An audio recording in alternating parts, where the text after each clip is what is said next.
Following your meeting with Prime Minister Netanyahu yesterday, has your thinking changed at all as it relates to these negotiations with Iran we have or to the make a deal. timeline with Iran? We have to make a deal, otherwise it's going to be very traumatic.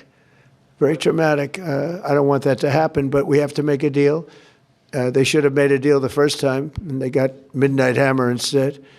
And this will be very traumatic for Iran if they don't make a deal. Look, if they don't make a deal, then it'll be a different story. But we had a very good meeting yesterday with Bibi Netanyahu, and he understands, but it's ultimately up to me. If the deal isn't a very fair deal and a very good deal with Iran, then it's going to be, I think, a very difficult time for them in the back.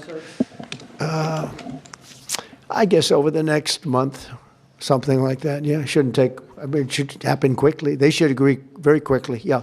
But this is now taken it to a level that I think, Lee, that nobody ever thought he would. Why does Prime Minister Netanyahu want you to stop negotiating with Iran? He is, you're saying stop entertaining, stop talking to them? Didn't say that, we didn't discuss that. I'll talk to them as long as I like, and we'll see if we can get a deal with them. And if we can't, we'll have to go to phase two. Phase two will be very tough for them. I'm not looking for that.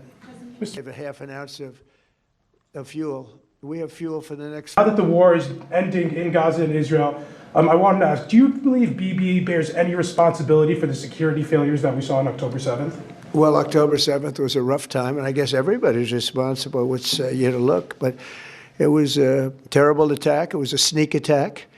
It was as violent as unfortunately, I've seen some of the results at levels that probably even you, good reporter, but probably you haven't seen. It was a horrible thing that took place.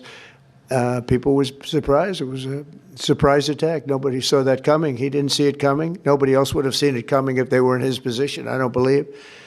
But I can tell you he's been a very good wartime prime minister. He's been very strong. We've worked with him very well. We had tremendous success with Iran and everything else we've done.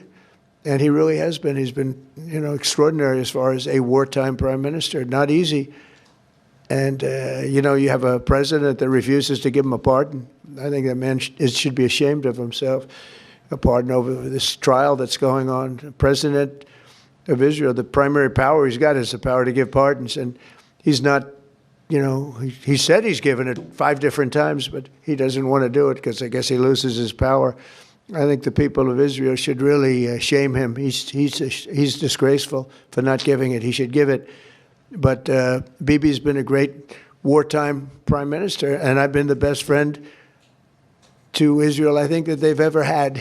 A lot of people say beyond presidents that they've ever had, and we will continue to be. Yes, ma'am. Thank you very much, everybody. Thank you. Thank you, Mr. President.